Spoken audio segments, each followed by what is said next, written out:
أعوذ بالله من الشيطان الرجيم. بسم الله الرحمن الرحيم. واعلموا أنما غنمتم من شيء فأن لله خمسه وللرسول ولذي القربى واليتامى والمساكين وابن السبيل إن كنتم آمنتم بالله وما أنزلنا على عبدنا يوم الفرقان يوم التقى الجمعان والله على كل شيء قدير. إذ أنتم بالعدوة الدنيا وهم بالعدوة القصوى والركب أسفل منكم ولو تواعدتم لاختلفتم في الميعاد ولكن ليقضي الله أمرا كان مفعولا ليهلك من هلك عن بينة ويحيى من حي عن بينة وإن الله لسميع عليم. إذ يريكهم الله في منامك قليلا ولو أراكهم كثيرا لفشلتم ولتنازعتم في الأمر ولكن الله سلم إنه عليم بذات الصدور. وإذ يريكموهم إذ التقيتم في أعينكم قليلا ويقللكم في أعينهم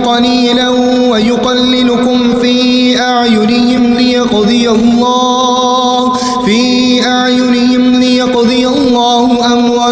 كان مفعولا وإلى الله ترجع الأمور. يا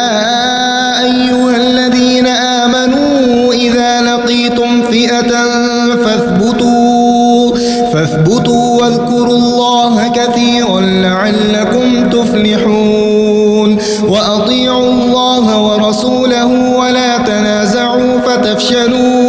فتفشلوا وتذهب ريحكم واصبروا إن الله مع الصابرين. ولا تكونوا كالذين خرجوا من ديارهم بطرا ورئاء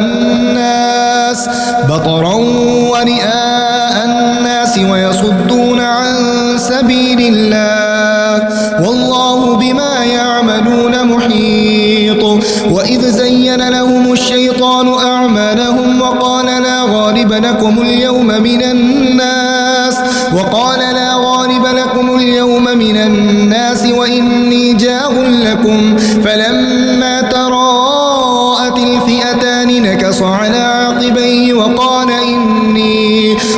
إني بريء منكم إني أرى ما لا ترون إني أخاف الله والله شديد العقاب. إذ يقول المنافقون والذين في قلوبهم مرض غر هؤلاء دينهم ومن يتوكل على الله فإن الله عزيز حكيم. ولو ترى إذ يتوفى الذين كفروا الملائكة يضربون وجوههم وأدبارهم وذوقوا عذاب الحريق ذلك بما قدمت أيديكم وأن الله ليس بظلام للعبيد. كدأب آل فرعون والذين من قبلهم كفروا بآيات الله فأخذهم الله بذنوبهم إن الله قوي شديد العقاب.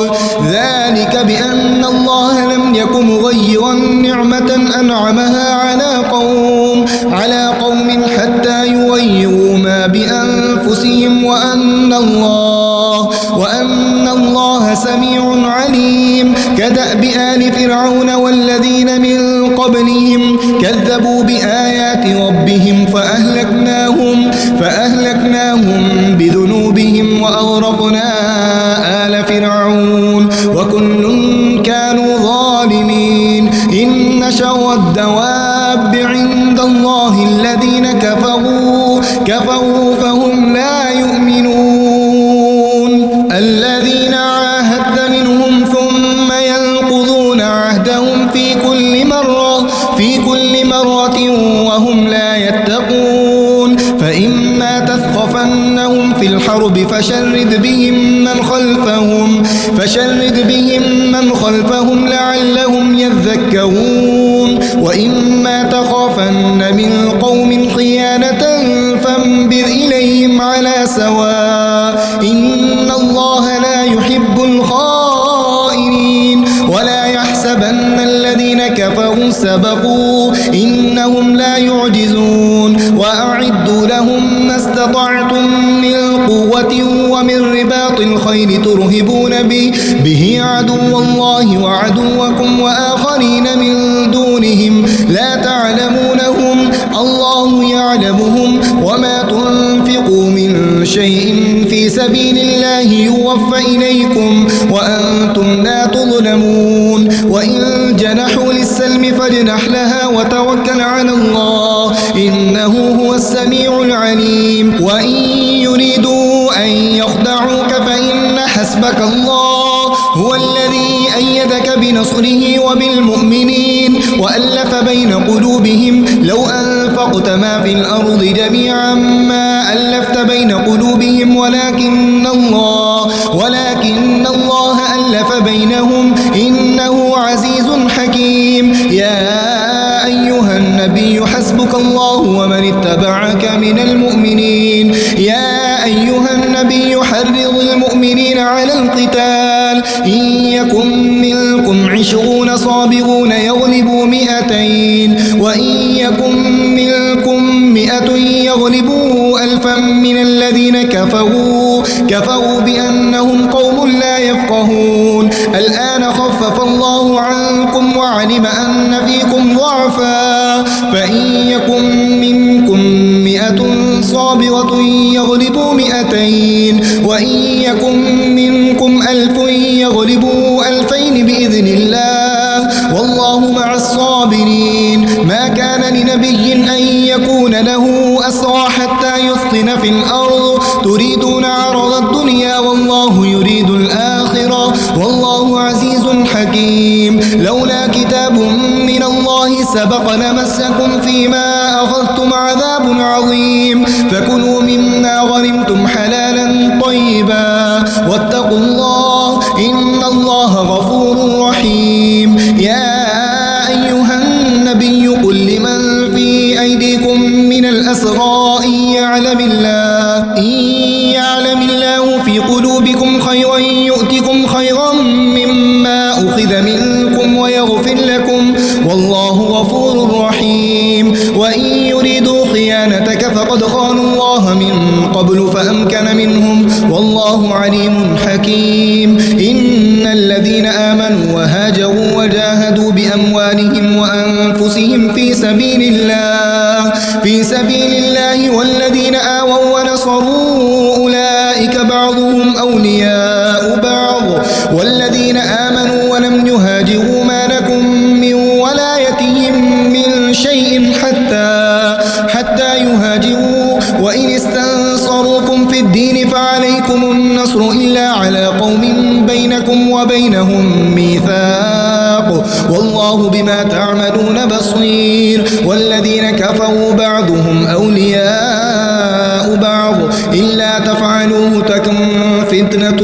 في الأرض وفساد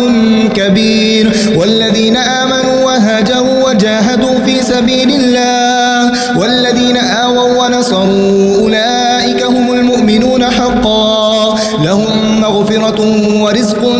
كريم والذين آمنوا من بعد وهاجروا وجاهدوا معكم فأولئك منكم وأولو الأرحام بعضهم أولى ببعض في كتاب الله إن الله بكل شيء عليم سورة التوبة براءة من الله ورسوله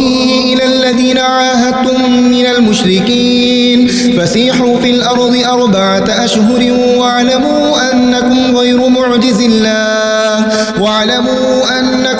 معجز الله وأن الله مخزي الكافرين. وأذان من الله ورسوله إلى الناس يوم الحج الأكبر أن الله بريء من المشركين ورسوله فإن تبتم فهو خير لكم وإن توليتم فاعلموا أنكم غير معجز الله وبشر الذين كفروا بعذاب أليم. إلا الذين عاهدتم من المشركين ثم لم ينقصوكم شيئا ولم يظاهروا عليكم أحدا فأتموا إليهم عهدهم إلى مدتهم إن الله يحب المتقين. فإذا انسلخ الأشهر الحرم فاقتلوا المشركين حيث وجدتموهم وخذوهم واحصروهم واقعدوا لهم كل مرصد فإن تابوا وأقاموا الصلاة وآتوا الزكاة فخلوا سبيلهم إن الله غفور رحيم. وإن أحد من المشركين استجارك فأجره حتى يسمع كلام الله ثم أبلغه مأمنه ذلك بأنهم قوم لا يعلمون. كيف يكون للمشركين عهد عند الله وعند رسوله إلا الذين عاهدتم عند المسجد الحرام أما استقاموا لكم فاستقيموا لهم إن الله يحب المتقين. كيف وإن يظهروا عليكم لا يرقبوا فيكم إلا ولا ذمة يرضونكم بأفواههم وتأبى قلوبهم وأكثرهم فاسقون. اشتروا بآيات الله ثمنا قليلا فصدوا عن سبيله إنهم ساء ما كانوا يعملون. لا يرقبون في مؤمن إلا ولا ذمة وأولئك هم المعتدون. فإن تابوا وأقاموا الصلاة وآتوا الزكاة فإخوانكم في الدين ونفصل الآيات لقوم يعلمون. وإن نكثوا أيمانهم من بعد عهدهم وطعنوا في دينكم فقاتلوا أئمة الكفر إنهم لا أيمان لهم لعلهم ينتهون. ألا تقاتلون قوما نكثوا أيمانهم وهموا بإخراج الرسول وهم بدأوكم أول مرة أتخشونهم فالله أحق أن تخشوه إن كنتم مؤمنين. قاتلوهم يعذبهم الله بأيديكم ويخزيهم وينصركم عليهم ويشفي صدور قوم مؤمنين ويذهب غيظ قلوبهم ويتوب الله على من يشاء والله عليم حكيم. أم حسبتم أن تتركوا ولما يعلم الله الذين جاهدوا منكم ولم يتخذوا من دون الله ولا رسوله ولا المؤمنين وليجا والله خبير بما تعملون. ما كان للمشركين أن يعمروا مساجد الله شاهدين على أنفسهم بالكفر أولئك حبطت أعمالهم وفي النار هم خالدون. إنما يعمر مساجد الله من آمن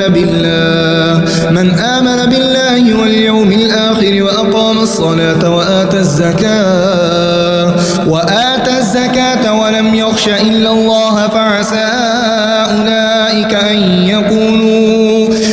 يكونوا من المهتدين. أجعلتم سقاية الحاج وعمارة المسجد الحرام كمن آمن بالله واليوم الآخر وجاهد في سبيل الله لا يستوون عند الله والله لا يهدي القوم الظالمين. الذين آمنوا وهاجروا وجاهدوا في سبيل الله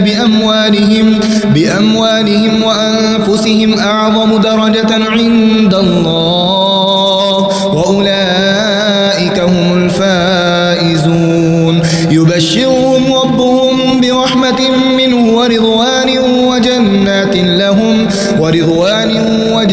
لهم فيها نعيم مقيم خالدين فيها أبدا إن الله عنده أجر عظيم.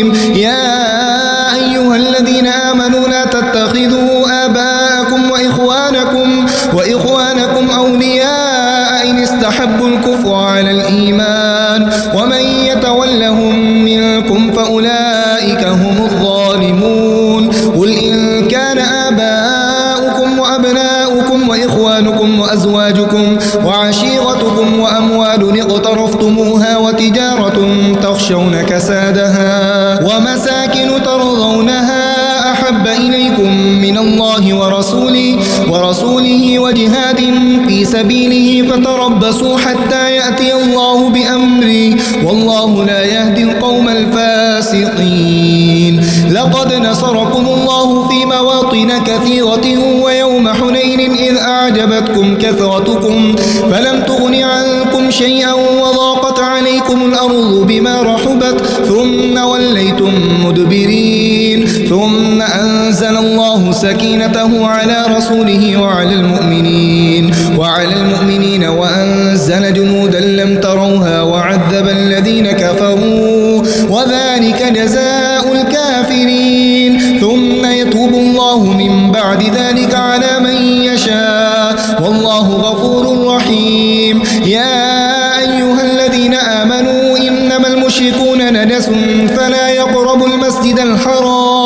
فلا يقربوا المسجد الحرام بعد عامهم هذا وإن خفتم عيلة فسوف يغنيكم الله من فضله إن شاء إن الله عليم حكيم قاتلوا الذين لا يؤمنون بالله ولا باليوم الآخر ولا يحرمون ما حرم الله ورسوله ولا يدينون دين الحق من الذين أوتوا الكتاب حتى يعطوا الجزية عن يد وهم صاغرون وقالت اليهود عزير ابن الله وقالت النصارى المسيح ابن الله ذلك قولهم بأفواههم يضاهئون قول الذين كفروا من قبل قاتلهم الله أنى يؤفكون اتخذوا أحبارهم ورهبانهم أربابا من دون الله والمسيح ابن مريم وما أمروا إلا ليعبدوا إلها واحدا لا إله إلا هو سبحانه عما يشركون يريدون أن يطفئوا نور الله بأفواههم ويأبى الله إلا أن يتم نوره ولو كره الكافرون هو الذي يرسل رسوله بالهدى ودين الحق ليظهره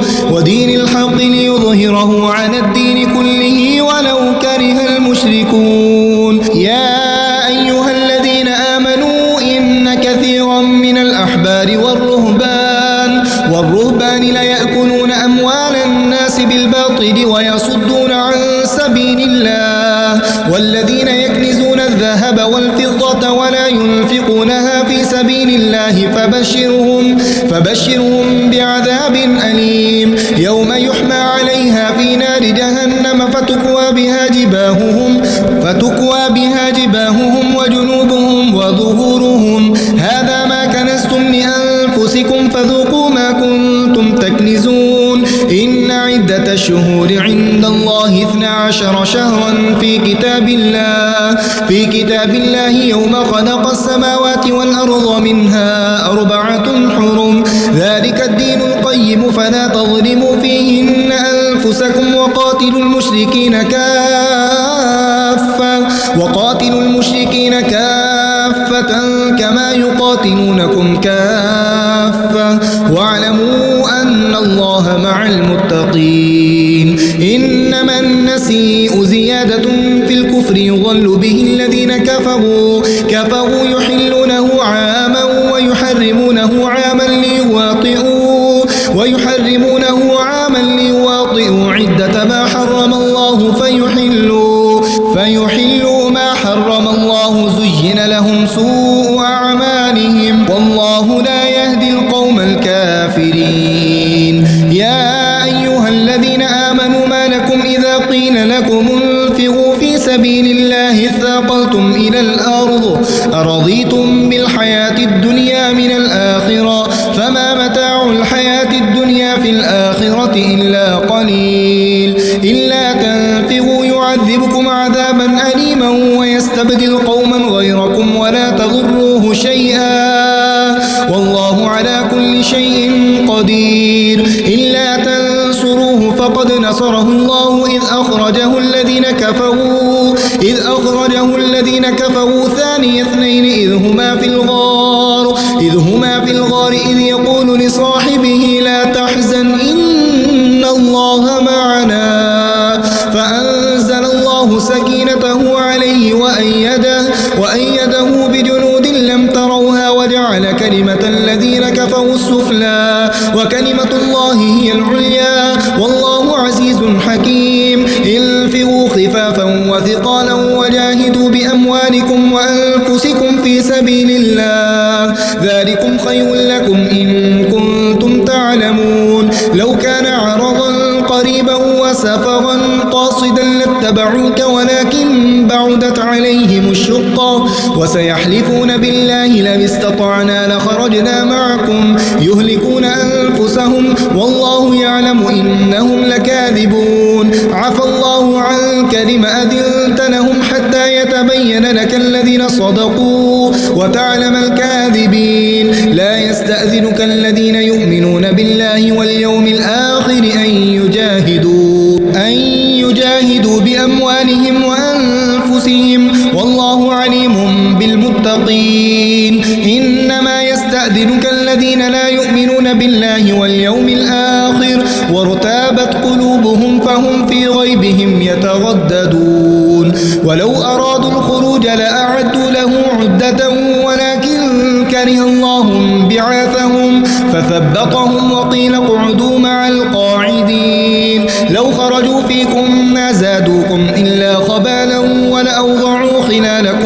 ولأوضعوا خلالكم يبغونكم الفتنة وفيكم سماعون لهم والله عليم بالظالمين. لقد ابتغوا الفتنة من قبل وقلبوا لك الأمور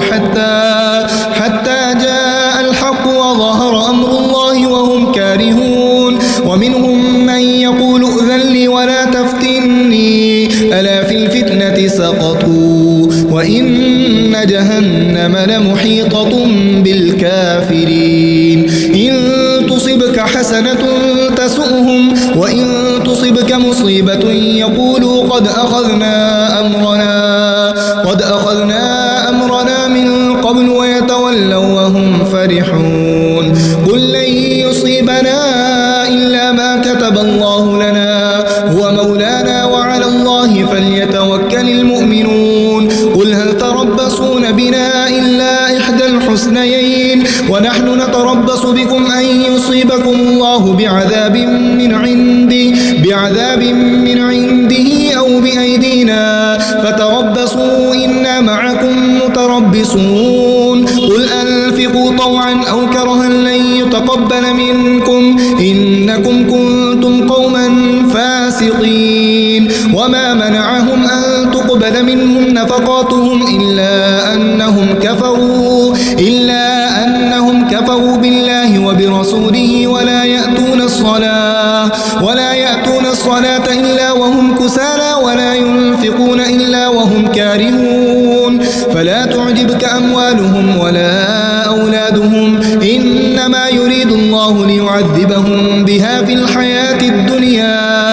الحياة الدنيا وتزهق أنفسهم وهم كافرون. ويحلفون بالله إنهم لمنكم وما هم منكم ولكنهم قوم يفرقون. لو يجدون ملجأ أو مغارات أو مدخلا لولوا إليه وهم يجمعون. ومنهم من يلمزك في الصدقات فإن أعطوا منها رضوا وإن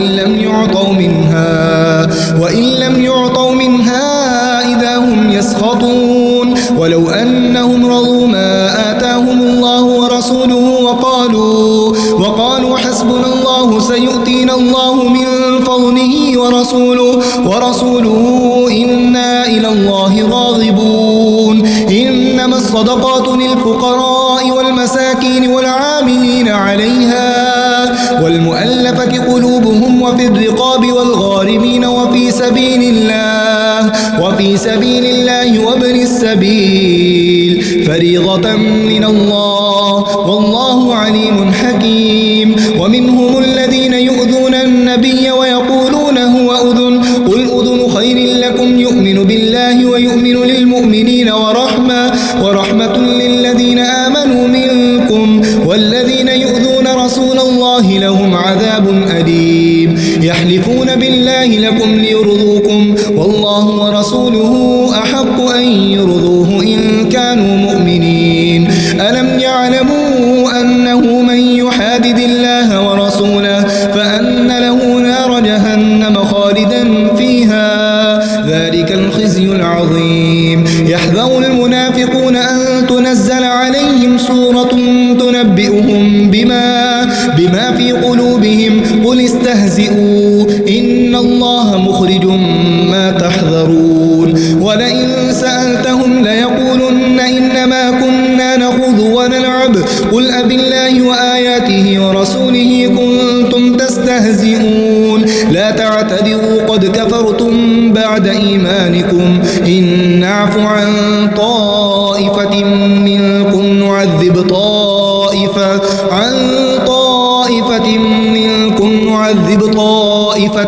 بأنهم كانوا مجرمين المنافقون والمنافقات بعضهم من بعض يأمرون بالمنكر وينهون عن المعروف ويقبضون أيديهم نسوا الله فنسيهم إن المنافقين هم الفاسقون وعد الله المنافقين والمنافقات والكفار نار جهنم خالدين فيها هي حسبهم ولعنهم الله ولهم عذاب مقيم كالذين من قبلكم كانوا أشد منكم قوة وأكثر أموالا وأولادا فاستمتعوا بخلاقهم فاستمتعتم بخلاقكم كما استمتع الذين من قبلكم بخلاقهم وخضتم كالذي خاضوا أولئك حبطت أعمالهم في الدنيا والآخرة وأولئك هم الخاسرون ألم يأتهم نبأ الذين من قبلهم قوم نوح وعاد وثمود وقوم إبراهيم وأصحاب مدين والمؤتفكات أتتهم رسلهم بالبينات فما كان الله ليظلمهم ولكن كانوا أنفسهم يظلمون والمؤمنون والمؤمنات بعضهم أولياء بعض يأمرون بالمعروف وينهون عن المنكر ويقيمون الصلاة ويؤتون الزكاة ويطيعون الله ورسوله أولئك سيرحمهم الله إن الله عزيز حكيم وعد الله المؤمنين والمؤمنات جنات تجري من تحتها الأنهار خالدين فيها ومساكن طيبة في جنات عدن ورضوان من الله أكبر ذلك هو الفوز العظيم يا أيها النبي جاهد الكفار والمنافقين واغلظ عليهم ومأواهم جهنم وبئس المصير يحلفون بالله ما قالوا ولقد قالوا كلمة الكفر وكفروا بعد إسلامهم وهموا بما لم ينالوا وما نقموا إلا أن أغناهم الله ورسوله من فضله فإن يتوبوا يك خيرا لهم وإن يتولوا يعذبهم الله عذابا أليما في الدنيا والآخرة وما لهم في الأرض من ولي ولا نصير ومنهم من عاهد الله لئن آتانا من فضله لنصدقن ولنكونن من الصالحين فلما آتاهم من فضله بخلوا به وتولوا وهم معرضون فأعقبهم نفاقا في قلوبهم إلى يوم يلقونه بما أخلفوا الله ما وعدوه وبما كانوا يكذبون ألم يعلموا أن الله يعلم سرهم ونجواهم وأن الله علام الغيوب الذين يلمزون المطوعين من المؤمنين في الصدقات والذين لا يجدون إلا جهدهم فيسخرون منهم سخر الله منهم ولهم عذاب أليم استغفر لهم أو لا تستغفر لهم إن تستغفر لهم 70 مرة فلن يغفر الله لهم ذلك بأنهم كفروا بالله ورسوله والله لا يهدي القوم الفاسقين. فرح المخلفون بمقعدهم خلاف رسول الله وكرهوا أن يجاهدوا بأموالهم وأنفسهم في سبيل الله وقالوا لا تنفقوا في الحر قل نار جهنم أشد حرا لو كانوا يفقهون فليضحكوا قليلا وليبكوا كثيرا جزاء بما كانوا يكسبون. فإن رجعك الله إلى طائفة منهم فاستأذنوك للخروج فقل لن تخرجوا معي أبدا ولن تقاتلوا معي عدوا إنكم رضيتم بالقعود أول مرة فاقعدوا مع الخالفين ولا تصل على أحد منهم مات أبدا ولا تقم على قبره إنهم كفروا بالله ورسوله وماتوا وهم فاسقون. ولا تعجبك أموالهم وأولادهم إنما يريد الله أن يعذبهم بها في الدنيا وتزهق أنفسهم وهم كافرون. وإذا أنزلت سورة أن آمنوا بالله وجاهدوا مع رسوله استأذنك أولو الطول منهم وقالوا ذرنا نكن مع القاعدين رضوا بأن يكونوا مع الخوالف وطبع على قلوبهم فهم لا يفقهون. لكن الرسول والذين آمنوا معه جاهدوا بأموالهم وأنفسهم وأولئك لهم الخيرات وأولئك هم المفلحون. أعد الله لهم جنات تجري من تحتها الأنهار خالدين فيها ذلك الفوز العظيم. وجاء المعذرون من الأعراب ليؤذن لهم وقعد الذين كذبوا الله ورسوله سيصيب الذين كفروا منهم عذاب أليم ليس على الضعفاء ولا على المرضى ولا على الذين لا يجدون ما ينفقون حرج إذا نصحوا لله ورسوله ما على المحسنين من سبيل والله غفور رحيم. ولا على الذين إذا ما أتوك لتحملهم قلت لا أجد ما أحملكم عليه تولوا وأعينهم تفيض من الدمع حزنا ألا يجدوا ما ينفقون. إنما السبيل على الذين يستأذنونك وهم أغنياء رضوا بأن يكونوا مع الخوالف وطبع الله على قلوبهم فهم لا يعلمون. صدق الله العظيم.